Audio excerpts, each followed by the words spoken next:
2008 সালে আমি ভোট দিয়েছিলাম, তারপরে কিন্তু আমাকে আর ভোট দেওয়া সম্ভব হয়নি আমার পক্ষে। কিন্তু একটি ভোট একজন মানুষ, এটাই তো কাউন্ট করবে, অন্যখানে তো কোন দল করবে সেটা পরে কালেক্টিভ ইস্যুতে আসে।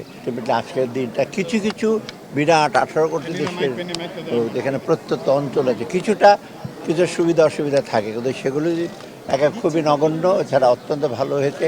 আমি বিভিন্ন জায়গা থেকে আমি টেলিফোন পেয়েছি যে আমার বন্ধুবান্ধব আছে বিভিন্ন ডিস্ট্রিক্টে, কুমিল্লা থেকে একটু আগে পেলাম যে অত্যন্ত সুস্থভাবে হচ্ছে।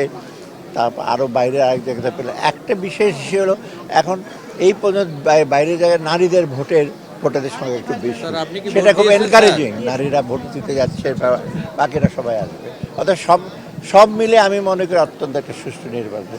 এই প্রসঙ্গে আমি বলি, 2008 সালে আমি ভোট দিয়েছিলাম, তারপরে কিন্তু আমাকে আর ভোট দেওয়া সম্ভব হয়নি আমার পক্ষে। আমি গভর্নর হাউসে থাকতাম এই যে পাশে, সেই সময় আমি এখানে আসছে ভোট দিতে। এই জন্য আজকে কত বছর পর 17 বছর পর এই জায়গায় ফিরে আসলাম।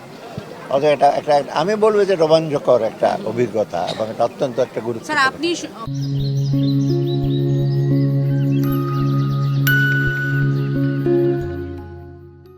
না, দলের অংশগ্রহণ এটা আরেকটা অন্য একটা ডাইমেনশন। আমাদের মেইন ইস্যু হলো মানুষের অংশগ্রহণ। পৃথিবীর অন্যান্য দেশে হয় দল ও মতের বিষয়ে মানুষরা, সে কোন দল কে করলো সেটা না। অর্থাৎ আমি মনে করি মানুষের যদি পার্টিসিপেশন হয়, ওটাই সবচেয়ে বড় টেস্ট। বাকি কোন দল এসেছে কোন দল আসে নাই সেটা অন্য একটা দিক, কিন্তু আমি মনে করি মানুষের যদি টার্ন আউট ভালো হয়, কারণ আসলে তো একটি ভোট একজন মানুষ, এটাই তো কাউন্ট করবে, অন্যখানে তো কোন দল করবে সেটা পরে কালেক্টিভ ইস্যুতে আসে। অর্থাৎ আমি মনে করি এখন পর্যন্ত যেটা আসছে স্বতঃস্ফূর্ত এবং আরও সামনে আছে সময়, আরও বেশ সময় আছে, তো ভোটার টার্ন আউট ভালো হবে।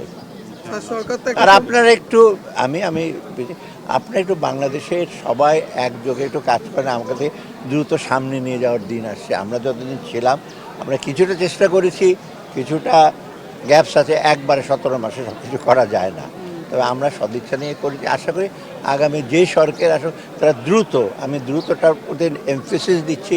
মোটামুটি 54 বছর অর্জন খারাপ হয়নি, চড়াই উতরাই পেরিয়ে, এবং এটা সম্মিলিত চেষ্টা, কোনো পার্টি কোনো বিশেষ দলের জন্য না। আমি ওদের দ্রুত আমাদের সামনে এগিয়ে নিয়ে যেতে হবে, সেটি সবচেয়ে বড় চ্যালেঞ্জ।